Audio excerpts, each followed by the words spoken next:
Hopefully I'm not just rocking this whole video in my rocking chair. Hey guys, this is my first video filming in the new apartment. I don't have a ton of furniture, so I'm hoping the acoustics aren't terrible and echoey, but if they are, I apologize. I cannot get my leg comfortable. I'm also filming with just natural lighting, so fingers crossed I do this quickly enough that it's not changing a bunch. But again, if it does, I'm sorry. And last apology, there's some kind of noise happening on the street. I don't know if it's a street cleaner, and you guys might hear that. So this might be a malfunctioning video, but let's just do it. If you follow me on Twitter, you may have noticed that I started a new little thing.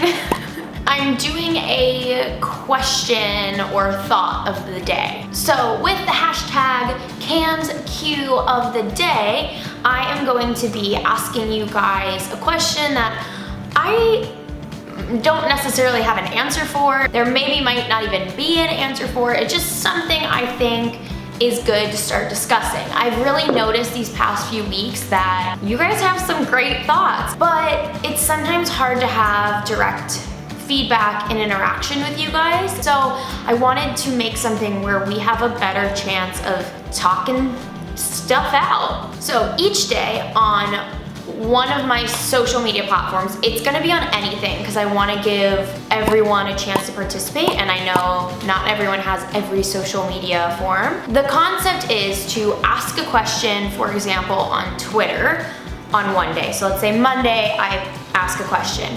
You guys respond and we chat it out and interact. And then on Tuesday, I read some of your responses that I really liked and discuss it again and give my opinions on it on, say, Instagram stories. So there's gonna be a lot of crossover so that hopefully we can kind of interact on all different levels and whatever you guys prefer. I find it so easy to interact with you guys on Twitter, but I know that's not a preferred platform for a lot of people, so in my very long-winded way of talking, it's just so you guys can all participate. Something in my eye. Oh, something just flew in my eye. All right, we're back. I wanted to use this video as an opportunity to introduce the new concept and let you guys know about it so you're aware and understand it a little bit more. But I also wanted to discuss the first and second day questions that I put on Twitter because, I don't know, they're both questions that I've been thinking about a lot and I've been asking a lot of people them. So it was really interesting getting your responses and thoughts on them. Day one's question was, what's more important, to prepare for the future or to live in the moment? I think this is such an important question for anyone of any age at any time in their life. It's this constant struggle I feel like we all have. I really feel like it's this delicate balance of how much do I just live in the moment and say, screw it, and how much do I prepare and plan? Marina said, that's such a good cue. I believe that the answer is in the now. Living now, not allowing yourself to do something you don't want in order to prepare for something you don't know if it's actually going to happen. Stay true to what you want to do right now. The rest will unfold. Guys, there's a fire truck. What? I keep saying to everyone, like, it's so cool, I live in Hollywood, but it's so quiet. Not today, folks, not today. Anyways, I love what Marina said about not doing something that makes you unhappy. I think that you can find a way to prepare while also maintaining your happiness and also doing what you enjoy. Yes, adult life can be hard. We all have to do things we don't want to do, whether it be paying bills or finding new health insurance or looking for a new car, and there's a lot we have to do. I'm speaking about my issues that I just had to deal with personally, but it's life. It's just life. We're not always going to be doing things that we love. However, I am a firm believer in not doing a job that you don't enjoy. Not doing a job that you have to wake up for and are miserable to go to because you feel like you have to. There are endless alternatives. You do not have to do that. And I get it, sometimes we're in binds and sometimes life is so difficult that unfortunately need money to survive.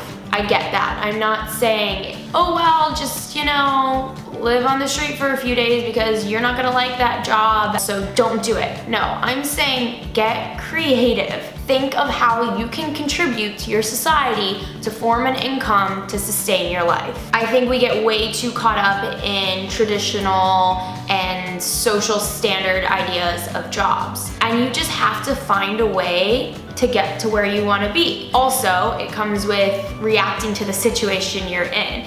Yeah, if you wake up every day thinking about how miserable you are, you're gonna be miserable. But at the end of the day, you're in control of your life, so make what you want to happen, happen. Obviously, much easier said than done, but I just think we forget about how much control we have over our own lives. Yeah, things happen and they will be out of our control.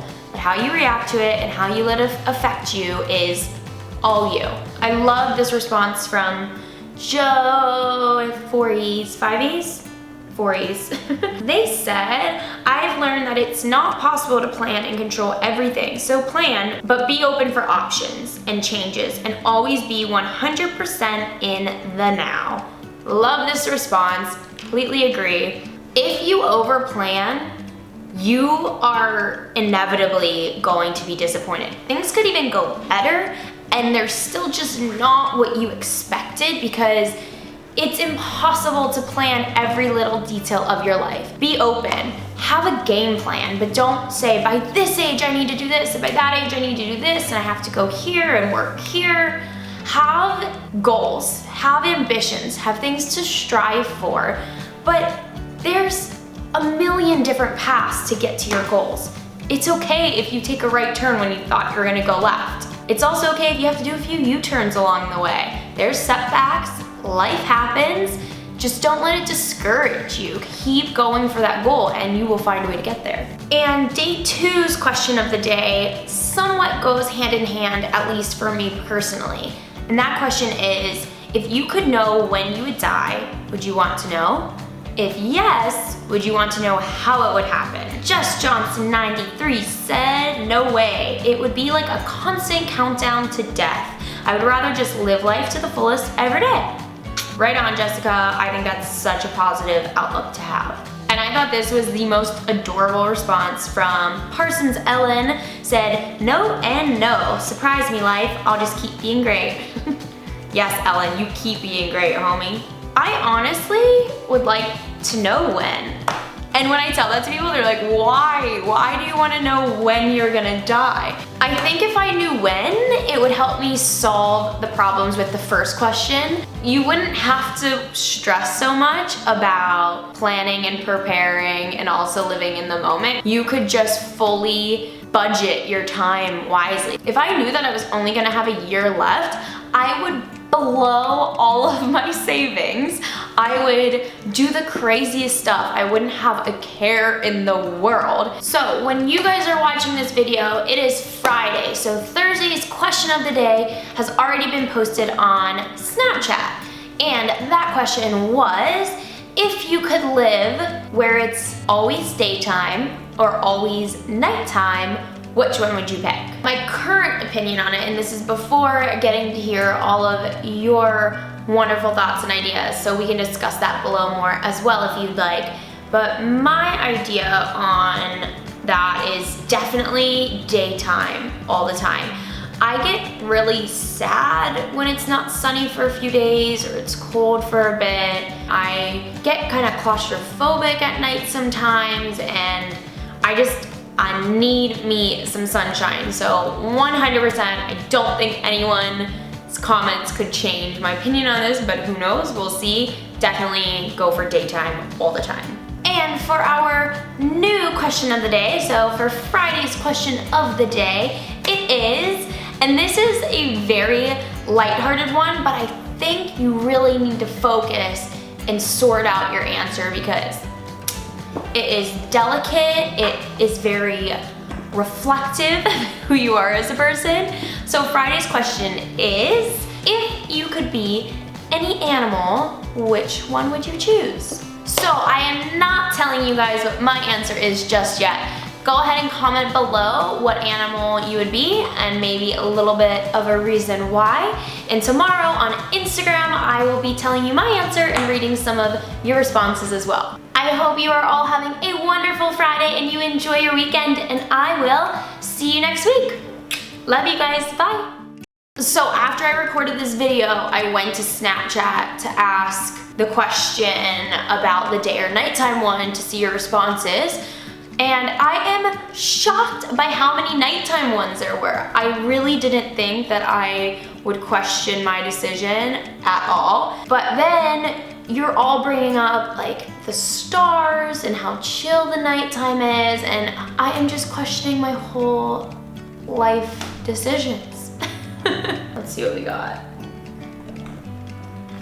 Hey Cammie, really interesting question. I think I would live in the day world because the night is like, makes me too anxious, I think, so I'll answer the rest. I think the day, it just feels lighter and it's warm usually, and just everything just feels easier for me during the day than at night, so yeah.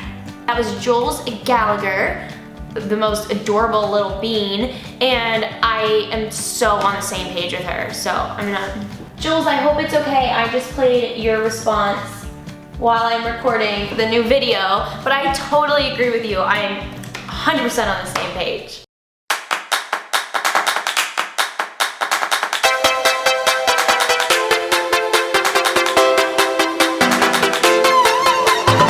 Oh my God, it's so hard explaining days on video. Guys, videos are time travel. It is Thursday. But to you guys, it's Friday, and I'm real confused.